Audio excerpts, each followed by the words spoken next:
Top 10, I got a top 10. Got my motivation high for my top 10. Gotta learn from the wise women and men. All my life, like na na na na. For my top 10, top 10, na na na na. This one's for my top 10.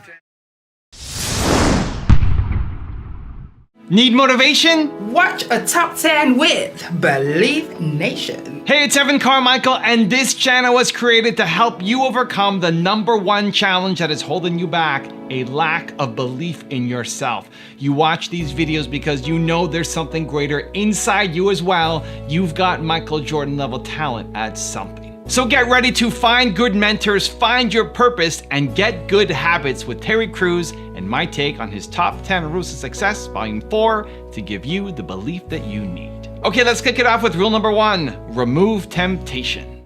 Remove temptation. You must remove temptations if you are going to have self-discipline. I'm trying to say, if you are trying to lose weight, if you are trying to get better, if you are trying to do things in a good way, you have to remove the temptations. Me, I had a problem with pornography years ago. And now it's one of those things that I had to eliminate temptations. I had to eliminate things that I felt would trigger me and get me back going on the wrong path. And it's really subtle. One of the things is by examining the way you think and how you act in a given situation. I find that there were times like Friday night is when I felt like that was the time to view pornography. You know why? Because I remember everyone going out on Friday and it feeling real sexy and feeling like woo and women and this and dancing and partying and all that. And then I would do it. I'd say, no, I'm not gonna do that. I'm a good boy, but I'm gonna stay home and I'm gonna watch porn, which was a horrible habit. So Friday night, I know when those feelings are coming and when I get sensitive and I feel like, this might be the time to click on something, you know what I mean? And I know it and I head it off at the path. You just make sure that you know where you are and you avoid those temptations. The same thing with eating. If you know you have a problem with donuts, do not go to the donuts shop to get your coffee. You know what I mean? Go to a place that doesn't have donuts or something that you know is your vice, that you know you shouldn't do. Rule number 2, find mentors. 6th Day was your first film audition, That's and it. you booked that? First, because what they were looking for, a tough guy. Yeah. They were looking for a tough guy, and I was coming off Battle Dome. I had the reputation, but the thing is, it was cool too, because it was Sony. So, it was kind of in the Sony family, and they were like, hey, this guy over here, he's real tough. And so I went in, and the lady was like, the casting agent was like, yeah, you're pretty good. I was like, okay, probably hitting on me. I don't know what's going on. But I'm thinking, I never did a movie before. I never had done a movie. And I was like, well, if I get this, that would be great. And they literally told me, Terry, you got the movie. And I'm going, okay, wow. And I went home, I said, Arnold's gonna kill me. Because I'm thinking, I get 2 days on a movie, he's probably gonna shoot me, and I'll be a dead body, and it'll be great. I'm thinking, it's a little bitty role, it's not a big deal. First of all, it was a main role. Yeah. I had no idea. You gotta understand, I had no idea how this whole thing went. So I was Taft-Hartley'd into SAG. Okay, because the show that we were doing was AFTRA at the time, and they were all split. There was no SAG-AFTRA, it was just 2 different things. And so I was like, oh my God, I flew up to Vancouver, they're like, dude, you're gonna be here for like 4 months.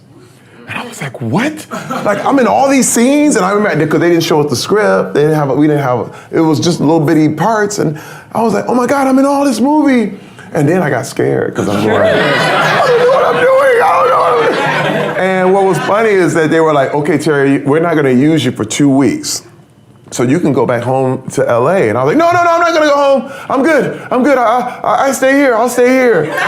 Because I was so used to getting cut in the NFL that I felt like, oh no, they're gonna replace me. Yeah. And so you're talking about just panicky. I didn't know what to do. I was like, oh man, no, I'll stay. And I remember sitting in my room for 2 weeks straight, just literally waiting for them to call me when I could have went home the whole time. Now they're like, you got a half a day. I'm like, I'm at home, I'm on a plane, you know, I'm back with the kids. But that, back in the day, I didn't know. And one of the best people of all time, I mean, to this day, Michael Rooker was on the movie. Yeah. And Michael taught me how to do everything. Like hit a mark? He was just like, Terry, when I move in here, he said, Terry, when I go to this place, I need you to just come and take my place right there.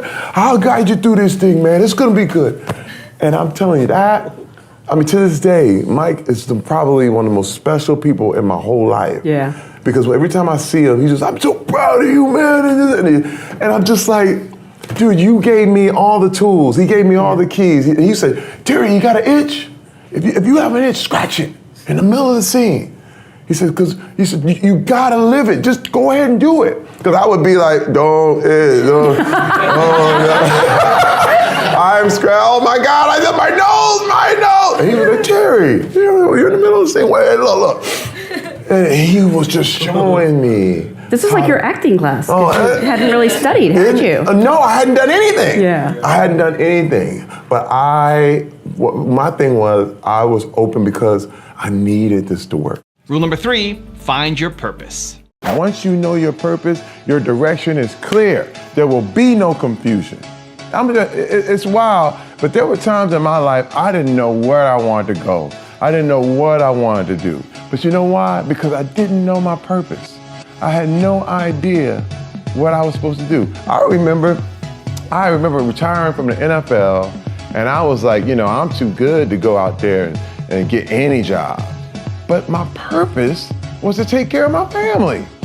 But I was sitting up on the couch, you know what? It's all gonna be good. It's not a problem. I'm telling you, it's shameful. It was shameful.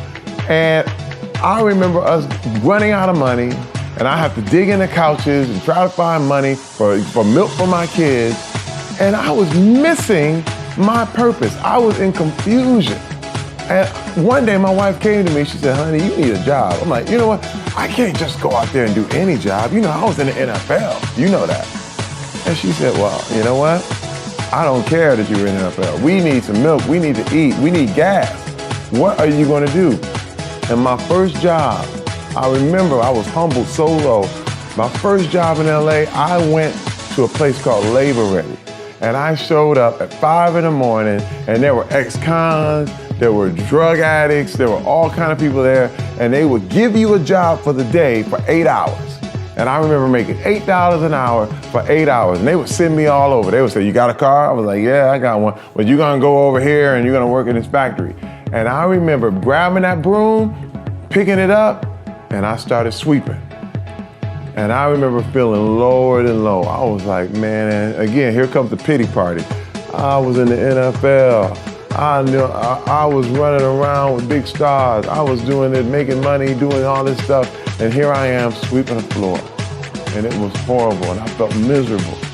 But then all of a sudden, something happened. As I was sweeping, I started to realize that I was doing something about my situation. That instead of sitting around talking about it, instead of sitting around, wondering where my opportunity was coming from, I was proactive. And let me tell you something, I was fulfilling my purpose. I got the money for my family. And I realized that I am not going to just sit ever again. And that was the turning point in my life in a major, major way. Once I found out what my purpose was, you'll do anything in your purpose, and you'll still stay there, and you'll be 100% on the right path. Rule number 4, get good habits. I love to work out. But some people get out of shape, and they feel bad, and they say, man, it works like shame. It's the same thing. So you feel like, man, I can't, I'm overweight, I feel bad. What happens is those cycles just keep going. You feel bad. So what happens so you feel better? You eat again. Yep. And then you feel bad in the gym because people are looking at you and you go, I don't look good in my pants. And I'm just, and you look in the mirror and you go, man, his fat is still here. And the whole thing, and fitness is way over there. It's somewhere I gotta go, and it's across the country, and it's so long. Why I give up? You know what? I'm gonna just sit down here and eat another donut. And let me tell you, that's real. But fitness is in you. It's in you the whole time. That fit body is there. And you think it's way over there. And that's the lie. So the lie is, another guy comes in the gym, he walks in like, hey man, you can't lift that. And he walks by and you feel shame again. But you don't let nobody do that to you. I'm here to tell you. And fitness, it's one thing that you say, you know what? I am fit. Even if you don't see it, I am fit. And you know what fit people do? Fit people go to the gym. Fit people don't eat donuts. Fit people eat protein. And let me tell you something. We had free donuts today. No. Now, I wanted to bring that up. I wanted to bring that up too. I wanted to bring that up, which is awesome. I have my cheat days. I love donuts. But I'm here to tell you this, that you don't become what you want. You become where your habits take you. That's good. Now, you have a donut, you ain't gonna get fat. But you have 100 donuts. Over a course of years, you will end up fat. And you'll say, how did I get fat?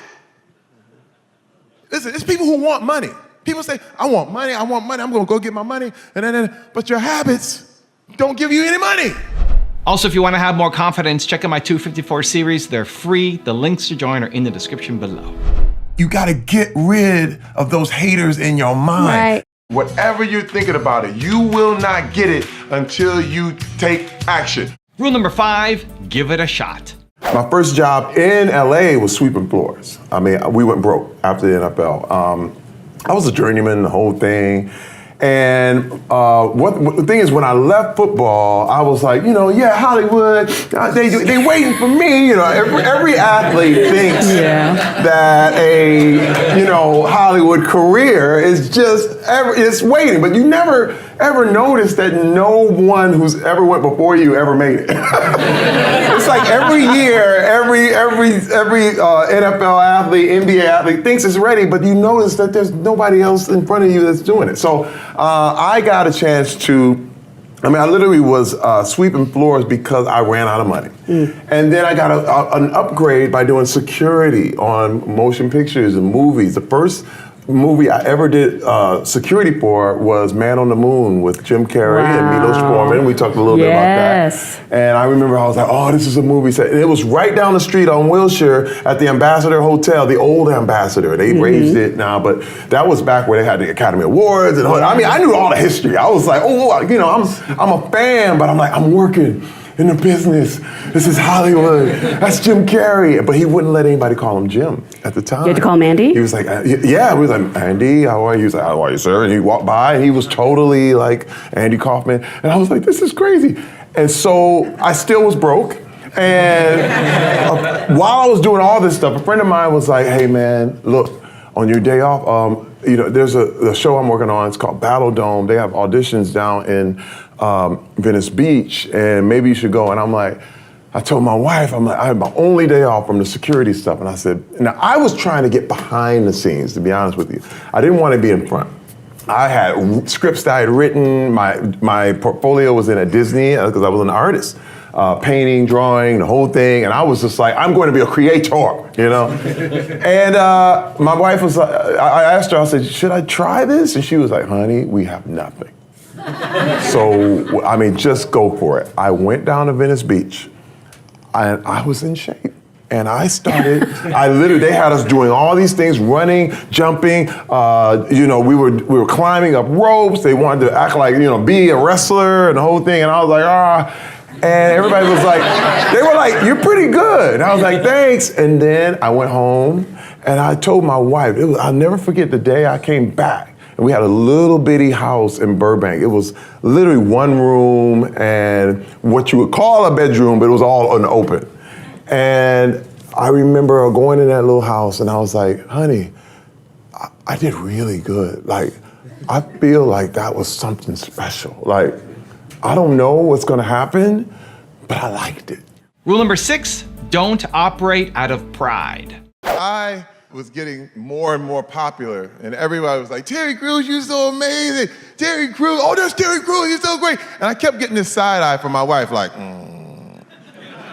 And I'm like, I'm looking, but I could always feel the eyes burning in the side of you know, when your wife is like, yeah, he all that, right, you know.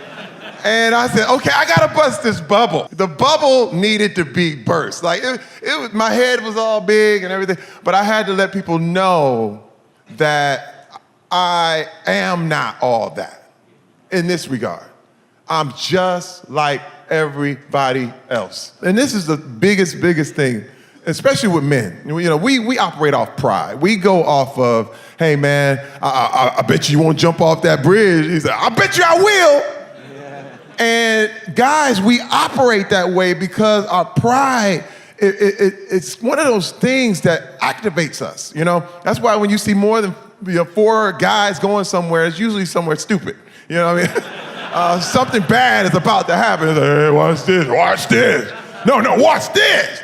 And I was like, oh man. And the pride that we have is something that could really hurt us. Because what happens is, as you're built up in everyone's eyes, and everyone is now saying you're the man, and you're this and this and this, you don't want anything to ruin that. You start to love that. Even though in your personal life, it's messed up. Even though at home, everybody knows the real you. But you keep the picture. Because now, it's about a brand. I'm Terry Crews, the brand. I am a brand now. I am an image, and I have an image to uphold. And it's really pride. It's really, I bet you won't jump off that bridge. And what happens is, it will collapse.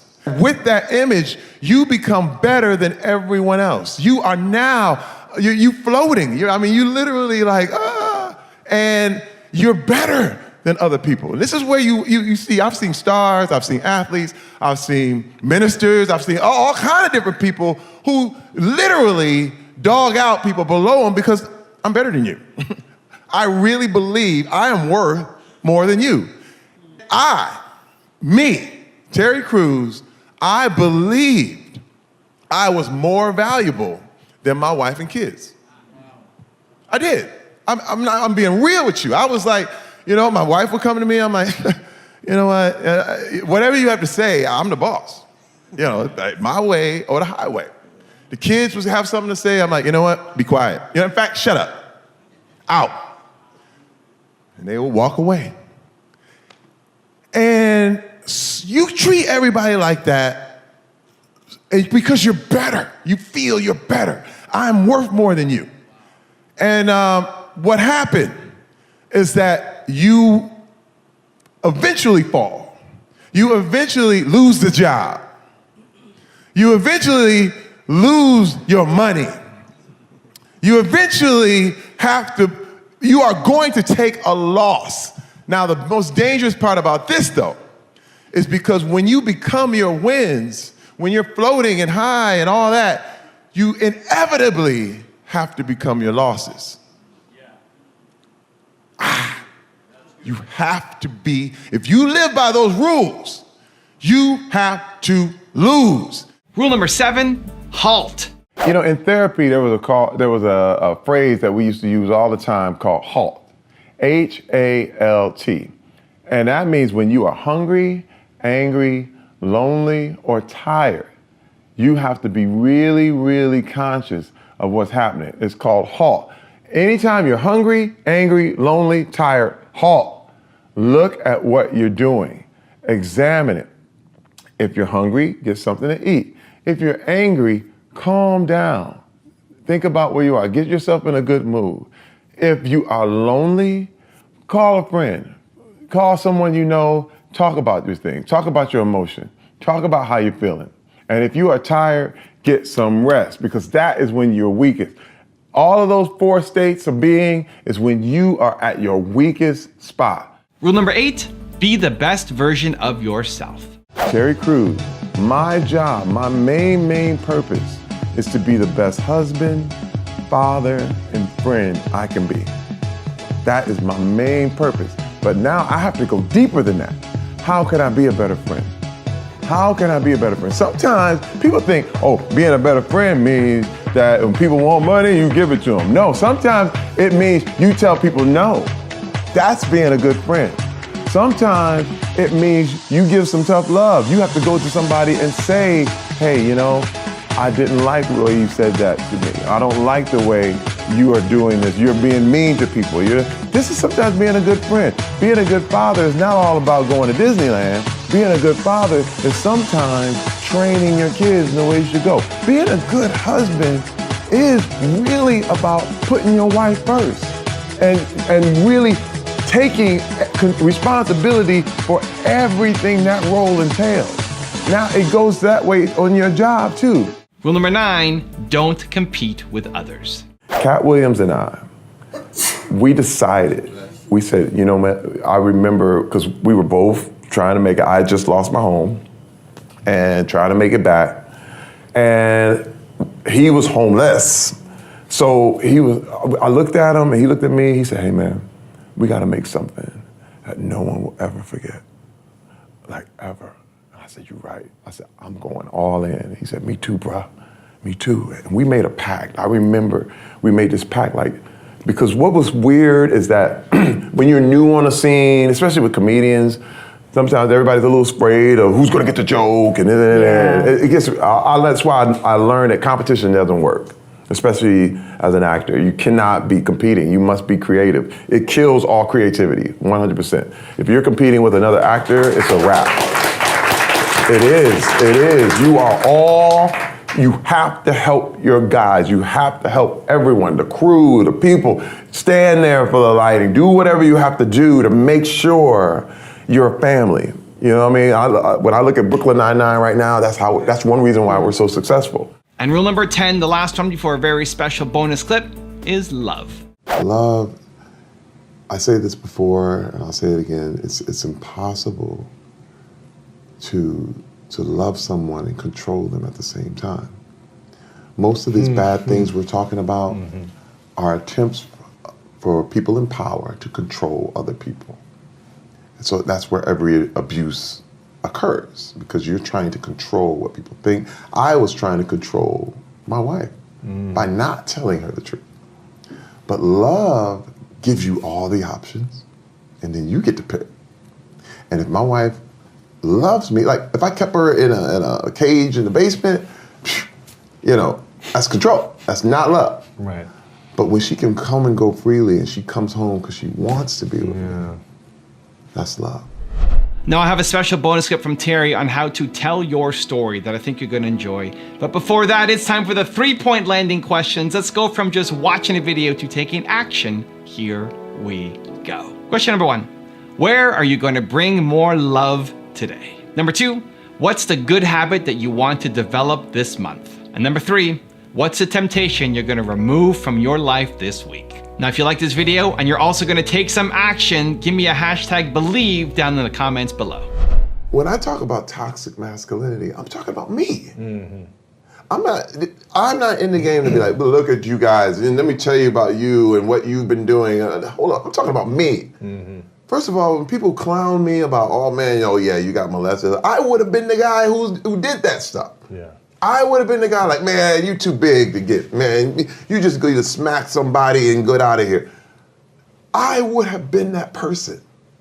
So I'm never, ever pointing the fingers at another man as if you need to get it together, brother. I'm not spreading shame. But I am saying we need to say we're guilty. Wow. We need to say what it is we did wrong.